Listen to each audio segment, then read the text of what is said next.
तो आज के इस वीडियो में हम लोग कॉम्प्लेक्स नंबर के कंजुगेट के बारे में पढ़ेंगे कि कैसे हम किसी कॉम्प्लेक्स नंबर का कंजुगेट फाइंड करेंगे। अगर मान लो तो हम लोग अभी तक क्या एडिशन समझ लिए, मल्टीप्लिकेशन समझ लिए, आज हम लोग सीखेंगे कंजुगेट। इसके बाद हम लोग जाएंगे मॉड पे, ठीक है, मॉड्यूलस पे। तो अगर कोई नंबर दी गई है कॉम्प्लेक्स नंबर z, ठीक, क्या दिया गया है z, तो z इक्वल्स टू क्या है a प्लस आई बी। ये हम लोगों का कॉम्प्लेक्स नंबर का एक फॉर्मेट होता था कि इस फॉर्मेट पे ही हम लोग कॉम्प्लेक्स नंबर लिखेंगे। ये मेरा रियल नंबर है, ये मेरा इमेजिनरी नंबर है, ठीक। अब हमसे पूछा जाए कॉन्जुगेट, तो कॉन्जुगेट का मतलब एक और टर्म हम लोग देखे हैं जो कि कॉन्जुगेट के जैसा ही है, लेकिन इसके साथ आपको कंफ्यूज नहीं होना है, जिसको हम लोग बोलते थे एडिटिव इनवर्स। क्या बोलते थे? Additive inverse, additive inverse, additive inverse. अब एडिटिव इनवर्स के केस में क्या होता था, ये सोचो। इसमें क्या होता था कि जो वैल्यू है वही माइनस हो जाती थी, मतलब होल वैल्यू इज माइनस्ड, ठीक, समझ गए। लेकिन यहाँ पे बात एडिटिव इनवर्स की नहीं हो रही है, यहाँ बात हो रही है कंजुगेट की। कंजुगेट में क्या होता है कि जैसे एक मान लो ये तुम्हारा था एक्स एक्सिस और ये हम लोग आई का एक्सिस बनाए थे ना, इमेजिनरी एक्सिस और real axis. A plus b i मतलब एक कोई पॉइंट होगा, यहाँ ए होगा, ये बी होगा, ठीक है। इस पॉइंट को हम लोग ए आई बी बोल सकते हैं, समझ गए ये बात। इसी पॉइंट का अगर तुम मिरर इमेज लेते हो इस एक्सिस, रियल एक्सिस के अक्रॉस में, तो एक पॉइंट ये आएगा, ये पॉइंट, ठीक है। इसको तुम क्या बोलोगे? ए माइनस आई बी, ठीक, ये हो गया क्या? ए माइनस आई बी। तो ये जो तुम्हारा पॉइंट है माइनस आई बी और ये है तुम्हारा ए पॉइंट, ये है माइनस आई बी, तो ये जो पॉइंट तुम्हारा बन रहा है इसी को हम लोग बोलते हैं कंजुगेट।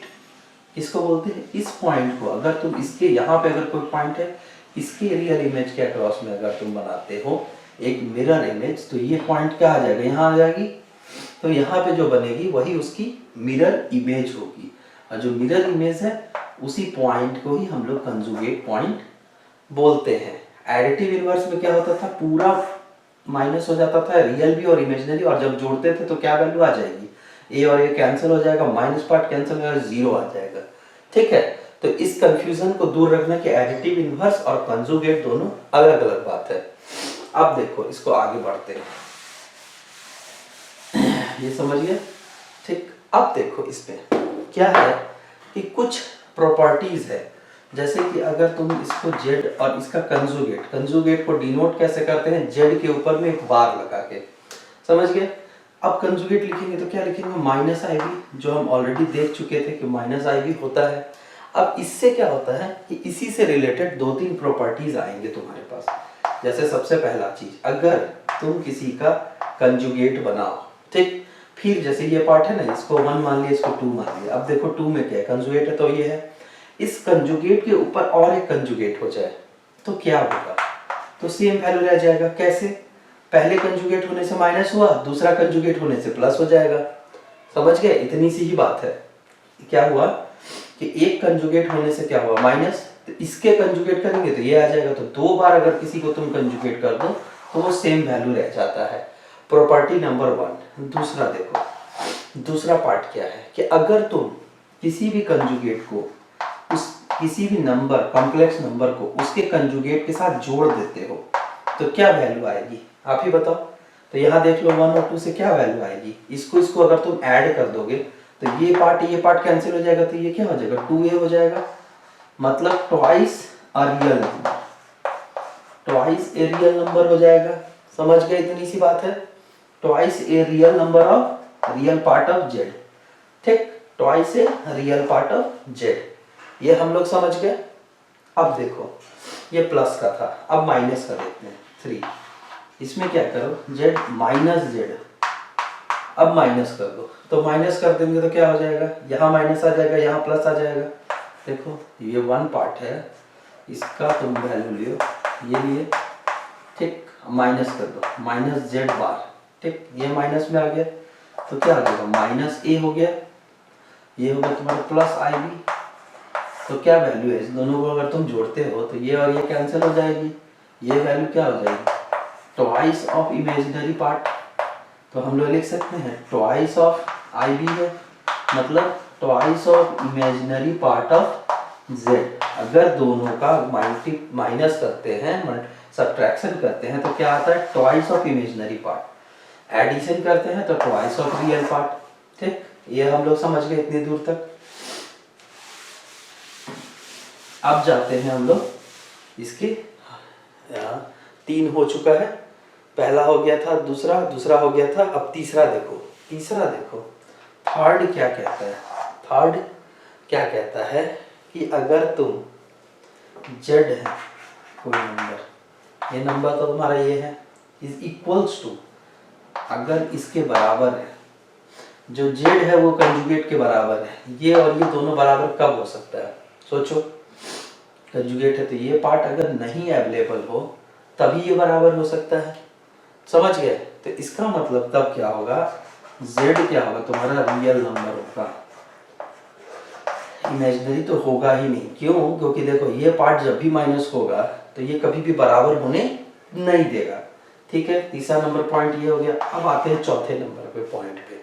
चौथा नंबर पॉइंट देखो क्या कहता है कि अगर हम लोग किसी कंजुगेट को जोड़ते हैं, z प्लस z के कंजुगेट, और वैल्यू मेरी 0 आ जाती है, वैल्यू मेरी क्या आ जाती है, 0 आ जाती है, तो क्या होगा, अगर इन दोनों को तुम जोड़ो, अगर वैल्यू 0 है, अभी 0 है, इसका मतलब क्या कि ये और ये ही खत्म हो रहा होगा, ये पार्ट नहीं होगा, तो यहाँ पर z क्या हो जाएगा, इमेजिनरी नंबर, सीधा इमेजिनरी नंबर हो गया। ठीक है, वो रियल नंबर था, ये प्योरली इमेजिनरी हो जाएगा। ठीक, समझ गए हम लोग यहाँ पे। अब दोनों के बाद देखो, ये दो हो गया। पांचवा नंबर तुम्हारा कहता है कि जेड जो है, ठीक, उसके साथ उसके कंजुगेट को मल्टीप्लाई कर दिया जाए तो क्या बनता है, रियल पार्ट ऑफ जेड का square plus imaginary part of Z का स्क्वायर। ठीक, ये समझ गए हम लोग क्या है, इसमें प्रॉपर्टी क्या बोल रहा है कि जेड को, अगर इस जेड को इसके साथ, पहले हम लोग एडिशन देख लिए, सब्ट्रैक्शन देख लिए, अब मल्टीप्लिकेशन कर दिया जाए तो क्या होगा, ये क्या होगा, ये रियल पार्ट ऑफ जेड के square plus imaginary part of Z का स्क्वायर। ठीक है, ये समझ गए। अब इसको हम लोग क्या करते हैं, प्रूफ करते हैं। जैसे देखो, इसको मल्टीप्लाई करो, क्या होता है, ए प्लस आई बी।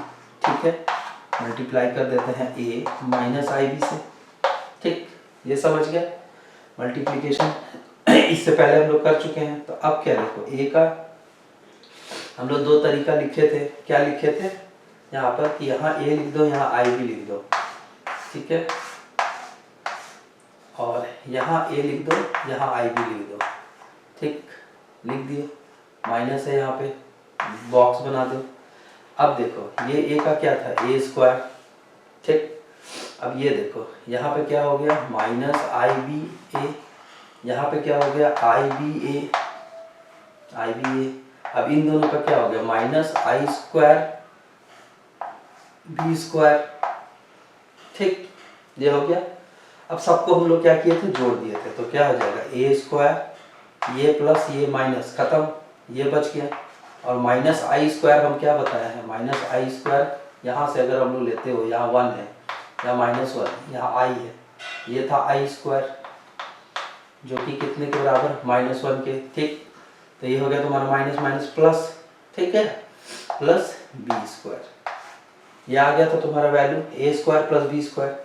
तो इसी से तुम देखो यहाँ पे क्या है, ये क्या कर रहा है, रियल पार्ट ऑफ जेड का square, real part of Z मतलब ए स्क्वायर।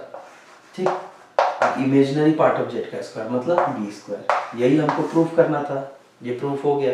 इसका मतलब अगर किसी कॉम्प्लेक्स नंबर को उसी के कंजुगेट से तुम अगर मल्टीप्लाई करोगे तो तुमको real part of square plus imaginary part का स्क्वायर मिलेगा। समझ गए ये बात। अब आते हैं इसके बाद वाले में, ये 5वां नंबर हो गया। छठे नंबर पे चलते हैं। छठा नंबर कहता है कि अगर Z1 प्लस Z2 का कंजुगेट किया जाए, समझे, Z1 कोई एक नंबर है, Z2 कोई एक नंबर है, इन दोनों का अगर कंजुगेट किया जाए तो हम लोग क्या लिख सकते हैं? तो अब देखो, अगर Z1 ये वैल्यू है, मान लो Z1 इज दिस, Z2 तुम ले लो C प्लस आई डी, ठीक है, सी आई डी, ठीक, ये हो गया। अब Z1 प्लस Z2 पहले करना है, तो कर देते हैं हम लोग। Z1 plus Z2 is equals to, तो रियल पार्ट के साथ और इमेजिनरी पार्ट के साथ b प्लस डी हो गया। समझ गए इतना दूर? ठीक है। अब इन दोनों का कंजुगेट क्या होगा? इन दोनों के कंजुगेट करने हैं हमें, ये करना है, ऐसे करना है। तो इसका मतलब ये हो जाएगा कि ये हम लिख सकते हैं a plus B, A plus C, ठीक, plus I b plus D, ये हम लोग लिख सकते हैं, ये कंजुगेट है। इसका मतलब ये हो गया। अब ये देखो, ये एक वैल्यू है, ठीक। अब दूसरा देखते हैं, Z1 का कंजुगेट क्या है? a माइनस आई बी, ठीक, समझ गए। और Z2 का कंजुगेट क्या है? C माइनस आई बी, ये है हमारा, ठीक, कंजुगेट तो यही है। इसका कंजुगेट क्या था? इसका कंजुगेट है a plus c minus i b plus d, यही है ना इसका कंजुगेट। और यहाँ देखो, अगर इन दोनों को जोड़ा जाए, इन दोनों को प्लस करोगे तो क्या मिलेगा तुमको? इन दोनों को प्लस करके a प्लस सी, ठीक है, माइनस कॉमन ले लो b प्लस डी, ठीक। तो समझ में आ गया कि Z1 प्लस Z2 अगर अलग से भी करते हैं और Z1 प्लस Z2 साथ में भी करते हैं, तो जो वैल्यू है ये और दोनों बराबर है, ठीक।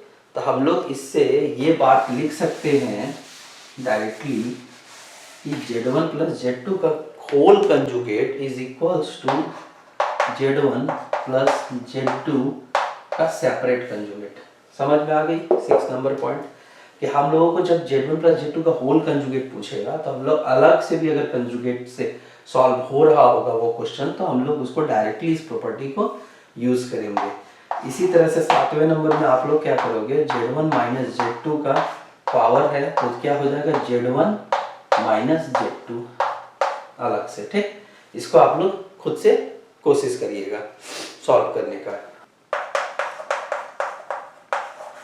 वैसे ही जैसे हम लोग सॉल्व करते आए हैं वैसे ही देखेंगे कि 7 नंबर प्रॉपर्टीज क्या है कि Z1 इंटू Z2 का whole bar is equals to Z1 का कंजुगेट Z2 का कंजुगेट। तो ये हम लोग Z1 ले लेना, Z2 ले लेना, मल्टीप्लाई कर देना, देखना आपकी वैल्यू सेम आ जाएगी।